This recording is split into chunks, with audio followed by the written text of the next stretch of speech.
அத்தியாயம் 38. நாக்கின் கீழ் நஞ்சுக்கசப்பு உமிழ்நீராக ஊறுவதைப் போல் கொடுமை எதுவும் இல்லை. எனவே நாக்கை அசைத்துப் பேச யாரும் ஆயத்தமாக இல்லை.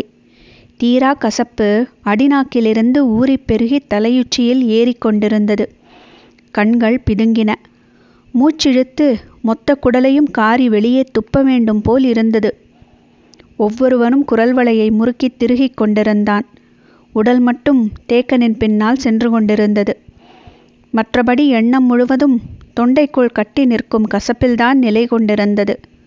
தேக்கனின் மனமோ கடைசியாக நடந்து வரும் சிறுவன் அளவனிடமிருந்தது. இவ்வளவு கசப்பையும் மீறி எங்கு போகிறோம் என்று எப்படி அவன் கேட்டான்?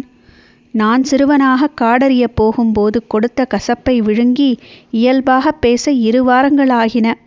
ஆனால் இவனால் எப்படி உடனடியாக பேச முடிந்தது என எண்ணிக்கொண்டிருக்கையில் அடுத்த வினாவை கேட்டான் அளவன். கொற்றவையை வணங்கிவிட்டுத்தான் காடறிய செல்ல வேண்டுமா? தேக்கன் கடும் அதிர்ச்சிக்குள்ளானான். கையசைத்து அவனை முன்னால் வரச் சொன்னான். அளவன் முன்னேறி தேக்கன் அருகில் வந்தான். அவன் தோளில் கை போட்டபடி நடந்தான் தேக்கன். ஏன் விடை சொல்லாமல் வருகிறார் என்று அளவனுக்குத் தோன்றியது. தேக்கனின் மனம் சொல்லுக்காக திண்டாடியது. எப்படி கேட்பது என சிந்தித்தபடியே கேட்டான். கசப்பு உனக்கு போதவில்லையா? பெருங்கசப்பாகத்தான் இருந்தது. அப்பப்பா, இவ்வளவு கசப்பா கொடுப்பார்கள் என்றான் சிறுவனுக்கே உரிய வேகத்தோடு. தேக்கன் உறைந்து நின்றான். எவ்வளவு பெருஞ்சொல்லை மிக இயல்பாக பேசிக்கொண்டிருக்கிறான். தேக்கன் நின்றவுடன் மற்றவர்களும் அப்படியே நின்றனர். பற்களை நரநரவென இறுகக் கடித்து எச்சிலை துப்ப முடியாமல் துப்பினால் மறுபடியும் ஊறுகிறது. அதன் காட்டம் இன்னும் அதிகமாக இருக்கிறது. எனவே என்ன செய்வதென்று அறியாமல் மற்றவர்கள் எல்லாம் விழித்து நிற்க அளவன் மட்டும் பேசியபடி இருந்தான். தேக்கன் அவனின் முகத்தை பார்த்தான். எந்தவிதமான கடுமையும் இன்றி இயல்பாக இருந்தது. நாக்கை நீட்டு என்றான்.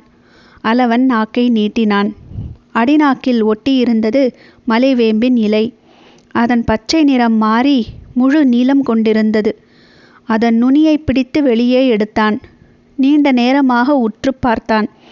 இலையின் கசப்பு அளவனுக்குள் இறங்குவதற்கு மாறாக அவன் நஞ்சு இலையில் ஏறியிருக்கிறது. திகைப்பு நீங்கி அவன் கண்களை உற்று பார்த்தான் தேக்கன். நீண்ட நேரம் கழித்து உள்ளுக்குள் இருந்த நீல வளையம் பூத்து அடங்கியது. அளவனின் பாட்டன் நாகர்குடியைச் சேர்ந்தவன் என்ற நினைவு அப்போதுதான் வந்தது. தேக்கன் மீண்டும் திரும்பி நடக்கத் தொடங்கினான். இப்போது அவனின் கை அளவனின் தோளில் இல்லாமல் தலையின் மேல் இருந்தது. அவனின் உச்சந்தலையை விரல்கள் கோதியபடி மிக இணக்கமாக பிடித்திருந்தன. பகரியின் ஈரல் தின்றே நஞ்சை வெல்லும் ஆற்றல் பெறுகிறோம். ஆனால் பிறப்பிலே அந்த ஆற்றலோடு இருக்கும் வீரர்களைப் பற்றி முன்னோர்கள் சொல்லி கேட்டிருக்கிறேன். இப்போதுதான் முதன்முறையாக பார்க்கிறேன். ஆதியில் நாகர்குடியினர் பரம்பில் வந்து கலந்தபோது 5 குடும்பங்களாக மட்டுமே இருந்தனர். ஆனால் இன்று பரம்பு நாட்டின் பல ஊர்களில் கலந்து பரவியுள்ளனர். அவர்களின் ஆதி ஆற்றலை முழுமையாக கொண்டுள்ள மனிதன் பிறப்பது மிக அரிதுதான். அந்த ஆற்றல் கொண்டவனை இப்போது நான் காடறிய அழைத்துச் செல்கிறேன். காடறிய புறப்படும் போது மனம் ஆசானாக தன்னை உணர்ந்து கொள்ளும். அதன் பிறகு அது மகிழ்வை உணர்வதில்லை. கற்றுத்தருதலும் கவனிப்புகளும் மட்டுமே அதன் பணிகளாக இருக்கும். ஆனால் இம்முறை காடறியும் முதல் நாள் ஆசானாக உணர்ந்த அன்றே மனம் மகிழ்வை உணரத் தொடங்கியுள்ளது என்று தேக்கன் நினைத்து கொண்டிருக்கையில் அளவன் கேட்டான். என் கேள்விக்கு இன்னும் விடை சொல்லவில்லை. எந்த கேள்விக்கு? கொற்றவையை வணங்கிவிட்டுத்தான் காடறிய போக வேண்டுமா? ஆம். ஏன்? காட்டில் நாம் செல்கையில் விலங்குகள் நம் வாசனையை மோந்து ஒதுங்கிச் சென்று விடுகின்றன. சில விலங்குகள் நாம் எழுப்பும் சிற்றோசையில் விலகிவிடுகின்றன. ஆனால் விலகாத இயல்புடைய விலங்குகள் உண்டு. எந்தெந்த விலங்குகள்? குறிப்பிட்ட விலங்குகள் அல்ல. எல்லா விலங்குகளும் குறிப்பிட்ட பருவத்தில் அப்படி செய்கின்றன. ஈன்ற விலங்கு தம் இளங்குட்டியோடு போய்கொண்டிருக்கையில் அந்த வழியில் நாம் சென்றால் வாசனையை கண்டோ ஓசையை கண்டோ விலகாது. தாய்மையின் ஆவேசம் கொண்டிருக்கும். மிக வேகமாக நம்மை தாக்க வரும். இயல்பான காலத்தில் இருக்கும் அதன் ஆற்றல் அந்த காலத்தில் பல மடங்கு அதிகரித்திருக்கும். நம்மால் கணிக்கவே முடியாத தாக்குதலாக அது இருக்கும். நாம் மிக கவனமாக இருக்க வேண்டியது ஈன்ற விலங்கிடம்தான் என்று சொன்ன தேக்கன், அதற்காகத்தான் தாய் தெய்வமான கொற்றவையை வணங்குகிறோம் என்றான். பேசியபடியே எவ்வியூரை விட்டு மிக தள்ளி நடுக்காட்டில் இருக்கும் கொற்றவையின் கூத்துக்களம் நோக்கி போனார்கள். அங்குள்ள காவல் வீரர்கள் பகரி வேட்டைக்கு போயிருந்ததால் இன்னும் குடில் திரும்பவில்லை. தேக்கன் மாணவர்களோடு வந்து சேர்ந்தான். கூத்துக்களம் புல் விளைந்து கிடந்தது. பறவைகளின் ஒலி எங்கும் கேட்டது. மெல்லிதாக எதிரொலித்தது தேவவாக்கு விலங்கின் ஒலி. மர அடிவாரத்தில் இருந்த சிறு மேட்டில் கொண்டு வந்த விலங்கு கறியையும் உணவு வகைகளையும் இறக்கி வைத்தனர். தாய் தெய்வ வழிபாடுதான் எல்லாவற்றிலும் மூத்தது. கொற்றவை ஈன்ற பிள்ளை தானே முருகன். எனவே ஆதிகாலம் தொட்டு இங்கு வழிபாடு நடந்து கொண்டிருக்கிறது. வீறு கொண்ட தாய் இவள். நம் மக்களை காக்க எந்தவித போரிலும் நமக்கு வெற்றியை தருபவள், போர் தெய்வம் என போற்றப்படுபவள் என்று சொல்லிக்கொண்டே பொருட்களை படையிலிடும் வேலைகளை செய்து கொண்டிருந்தான் தேக்கன். மாணவர்கள் கசப்பை போக்க வழியில்லாமல் திணறிக் கொண்டிருந்தனர். அளவன் மட்டும் தேக்கன் சொல்லும் வேலைகளை இயல்பாக செய்து கொண்டிருந்தான். பறித்து வந்த பழத்தை பெருவிரலால் அமுக்கி கண் அமைத்தான் தேக்கன். நாம் கண்மூடி வழிபடும்போது நமக்காக பார்த்து கொண்டிருப்பவை அவைதான். எனவே வழிபடும் முன் பழங்களுக்கு கண் திறக்க வேண்டும் என்று சொல்லியபடி கண் திறந்தான். நாம் ஏன் கண்மூடி வழிபட வேண்டும் என கேட்டான் அளவன். வேலைகளை செய்து கொண்டே தேக்கன் சொன்னான். கண்மூடினால் இருள் வரும். இருளுக்குள்ளேதான் நம் ஆதி அச்சங்கள் நிலை கொண்டுள்ளன. அவற்றை அங்கேயே வெற்றி கொள்ளும் ஆற்றல் நமக்கு வேண்டுமல்லவா? அதனால்தான் தெய்வங்கள் இருளுக்குள் வந்திறங்குகின்றன என தேக்கன் முடிக்கும் முன் அளவன் கூறினான். நான் இருளைக் கண்டு எப்போதும் அஞ்சியதில்லையே. என்ன மறுமொழி சொல்வதென்று தெரியவில்லை. சரி, நீ வேண்டுமென்றால் கண் திறந்தே வழிபடு என்றார். எல்லாவற்றையும் எடுத்து பரப்பும் வேலை முடிந்தது. தேக்கன் கைகளை குவித்து கண்மூடி வழிபட்டான். மாணவர்களும் அதே போல வழிபட்டனர். அளவன் மட்டும் திறந்த விழிகளோடு கொற்றவையை வணங்கினான். சற்று நேரத்துக்கு பிறகு வழிபாடு முடித்த தேக்கன் படையலிட்ட பொருட்களை எடுத்து மாணவர்களுக்கு தின்னக் கொடுத்தான். கசப்பு மட்டுப்படும் என்று சொல்லியபடி கொடுத்ததால் ஒரு கடி அளவு மட்டும் வாங்கி கடித்து கொண்டனர். அதை விழுங்கவே உயிர் போனது. எல்லா பழங்களும் கண் திறந்தே இருந்தன. நீதான் கண்மூடாமல் வழிபட்டவனாயிற்றே, உனக்கு எந்த பழம் தருவது என கேட்டபடியே கரித்துண்டங்களை எடுத்து கொடுத்தான். அளவன் வாங்கி கொண்டான். கண்மூடி வணங்குகையில் நீங்கள் கண்டதென்ன என கேட்டான் தேக்கன். எல்லோர் நினைவுக்குள்ளும் இருந்தது குலநாகினியின் முகம்தான். தாடை உடைவதைப் போல அழுத்தி பிடித்த அந்த முகம் மறைய நாளாகும் என தோன்றியது. யாரும் வாய் திறந்து பேசவில்லை. அளவன் மட்டும் சொன்னான், நான் 2 கண்களை பார்த்தேன். தேக்கன் மீதமிருந்தவற்றை எடுத்து கொடுத்தபடியே கேட்டார். எதனுடைய கண்கள்? தெய்வவாக்கு விலங்கினுடைய கண்களா அல்லது பறவையின் கண்களா? 2ம் அல்ல, அவை மனித கண்கள். மாணவர்கள் அந்த இடம் விட்டு புறப்பட ஆயத்தமாயினர். மனித கண்கள் இதற்குள் எப்படி இருக்கும்? யாரும் உள்நுழைய முடியாத பெரும் புதர் அல்லவா இது, அதுவும் பரம்பின் உச்சியில் என்று சொல்லியபடியே அந்த இடம் விட்டு நடக்கத் தொடங்கினர். கூத்துக்களம் விட்டு காட்டின் தென்திசை நோக்கி நுழைந்தனர். காடறிதல் என்பது பச்சை மலை தொடரின் எல்லா பகுதிகளையும் அறிந்து வருதல். அதன் தொடக்கம் எப்போதும் தென்திசைதான். திசையறிதல் பகலில் எளியது, இரவில் அதைவிட எளிது. விண்மீன்களை பார்த்தாலே போதும் என்றான் தேக்கன். இவ்வளவு நேரமும் பேச்சுக்கு ஈடு கொடுத்து பேசி வந்த அளவன் எதுவும் கேட்காமல் இருந்தான். மற்ற மாணவர்கள் கசப்புக்கு அஞ்சி இன்னும் வாய் திறக்காமல் இருந்தனர். அளவன் இந்நேரம் கேள்வி கேட்டிருக்க வேண்டுமே, ஏன் கேட்காமல் இருக்கிறான் என்று குழம்பியபடியே அவனை பார்த்தான். அவன் குனிந்தபடியே நடந்து வந்தான். ஏன் பேசாமல் வருகிறாய்?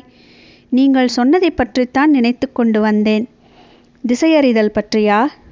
இல்லை, வேறு எதை பற்றி?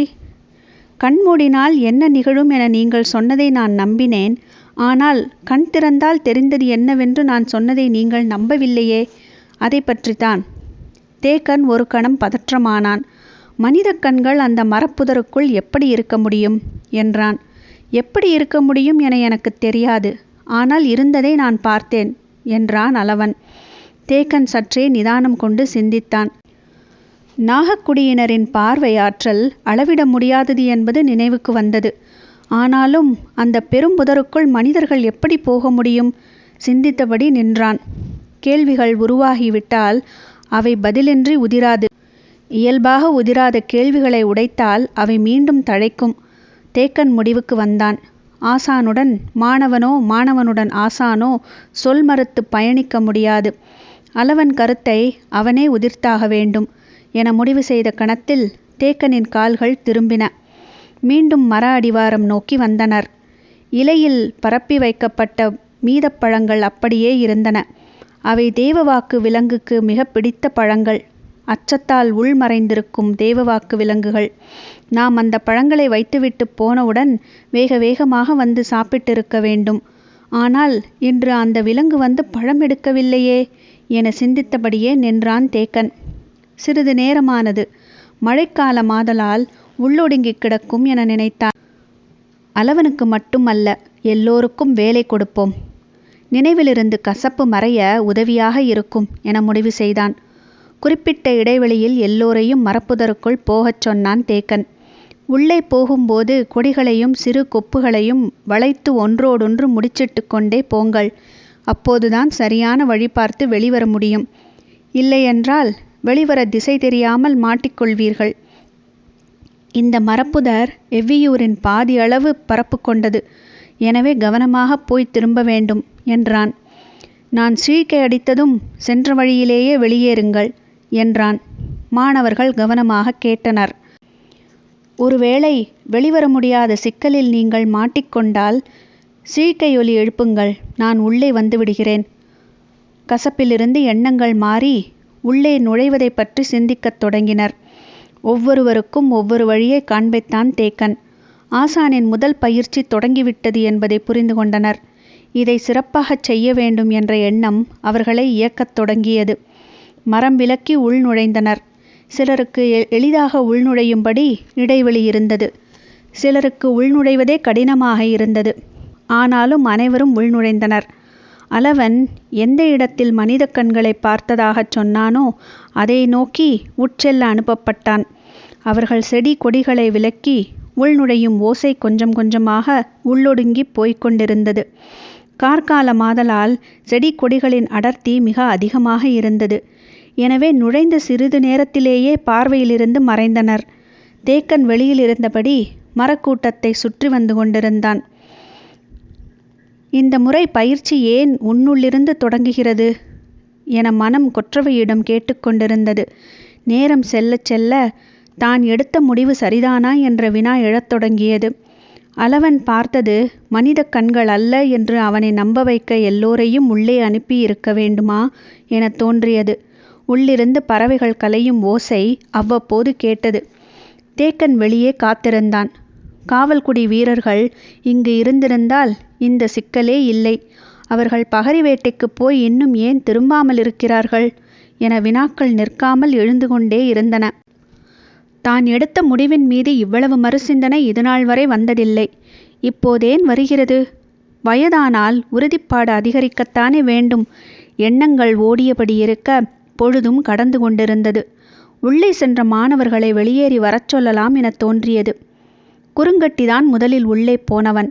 அவன் போன இடத்திலிருந்து முதல் சீழ்க்கையொலியை எழுப்பினான் தேக்கன். அடுத்து ஒவ்வொரு மாணவரும் உள்ளே நுழைந்த இடத்திலிருந்து சீழ்க்கை அடித்தான். சீழ்க்கையொலி ஈட்டி போல சல்லென காற்றில் பாய்ந்து செல்லக்கூடியது. அதுவும் தேர்ந்தவனின் அடிநாக்கிலிருந்து கிளம்பும் ஒலி மலைமுகட்டுக்கு கூட கேட்கும். தேக்கன் மிகவும் கட்டுப்படுத்தி குறிப்பொலியாக அதை பயன்படுத்தினான்.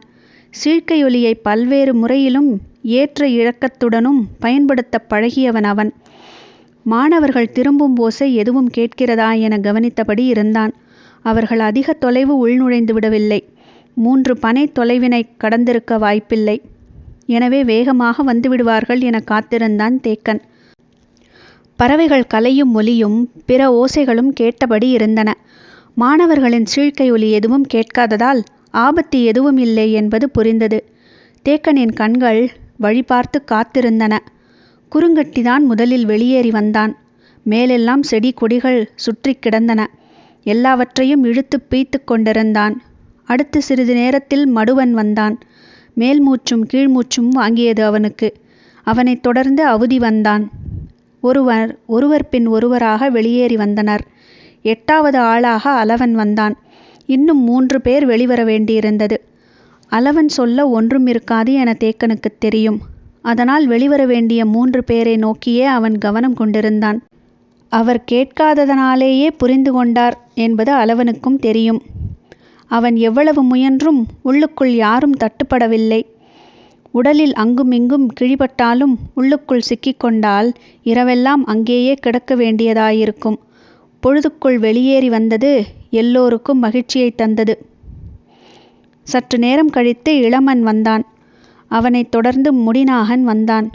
மூத்தவனான கீதானியை தவிர எல்லோரும் வந்துவிட்டார்கள். பொழுதாகிக் கொண்டிருந்தது. கீதானி உள்ளே நுழைந்த இடத்தில் நின்று புதருக்குள் உற்று பார்த்து கொண்டிருந்தான் தேக்கன். வருவதற்கான ஓசை எதுவும் கேட்கவில்லை. தேக்கன் சற்றே புதர் விலக்கி உள்ளே பார்த்தான். இடைவெளியற்று இருப்பதால் எதுவும் தெரியவில்லை. மீண்டும் ஒருமுறை சீழ்க்கை அடித்தான். மாணவர்கள் எல்லோரும் தேக்கனை உற்று கவனித்துக் கொண்டிருந்தனர். நேரமாகிக் கொண்டிருந்தது. தேக்கனின் முகக்குறிப்பு மாறத் தொடங்கியது. இன்னும் சற்று நேரத்தில் பொழுது மறைந்துவிடும். அதற்குள் அவன் வெளிவந்தால்தான் உண்டு. வர முடியாவிட்டால் அவன் சீழ்க்கை அடித்திருப்பானே, ஏன் அடிக்காமல் இருக்கிறான்? ஒருவேளை விலங்கால் கடுமையாக தாக்கப்பட்டிருப்பானோ? என்ன செய்வது? நாம் உடனே உள்ளே போகலாமாம்?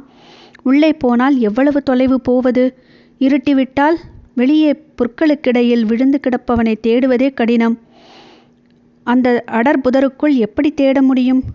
தேக்கன் முடிவெடுக்க முடியாமல் திணறினான். பறவைகள் அடையும் நேரமாகிவிட்டதால் ஓசை அதிகமாகவே இருந்தது. ஆனாலும் தேக்கன் நம்பிக்கை இழந்துவிடவில்லை. மாணவர்களிலேயே கீதானிதான் மூத்தவன். உடல் வலுவில் மிகச் சிறந்தவன். அவன் எளிதில் விழுந்துவிட மாட்டான் என தோன்றியது. ஆனாலும் அவன் ஓசை எழுப்பாமல் இருப்பதை புரிந்து கொள்ள முடியவில்லை. மனம் திணறத் தொடங்கியது. எந்த முடிவு என்றாலும் விரைவில் எடுத்தாக வேண்டும். நேரம் கடந்து கொண்டிருக்கிறது. முடிவெடுக்க முடியாத தேக்கனின் தயக்கம் நீண்டு கொண்டிருந்தது. மரங்களில் அடையும் பறவைகளின் ஓசை அதிகமாகிக் கொண்டே இருந்தது. சரி, இனியும் காலம் தாழ்த்த வேண்டாம் என்று அவன் நினைத்து கொண்டிருக்கும் போது உள்ளுக்குள் ஏதோ ஓசை கேட்பது போல் இருந்தது. தேக்கன் கூர்ந்து கவனித்தான். மாணவர்களும் உற்று கவனித்தனர்.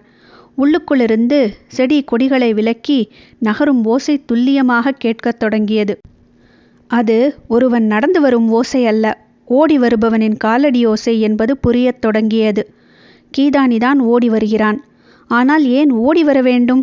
எதுவும் விலங்கு துரத்துகிறதா? அப்படியென்றால் சீழ்க்கை அடிக்கலாமே. நாம் உடனடியாக உள்ளே போய் உதவ முடியும். ஏன் சீழ்க்கை அடிக்காமல் வருகிறான்?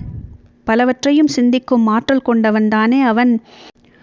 பொறுமையாக வராமல் பதற்றப்பட்டு ஓடத் தொடங்கினால் செடி கொடிகளை இங்கும் அங்குமாக விலக்கி போகும்போது ஏற்படுத்திவிட்டு போன முடிச்சுகளை பார்க்காமல் விட்டுவிடுவோம். வழி தெரியாமல் உள்ளுக்குள்ளே சுற்ற வேண்டியிருக்கும் என சிந்தித்தபடி பதற்றத்தோடு தேக்கன் நின்று கொண்டிருந்தான். ஓசை நெருங்கத் தொடங்கியது. அவன் வேகம் மிகவும் கூடியது.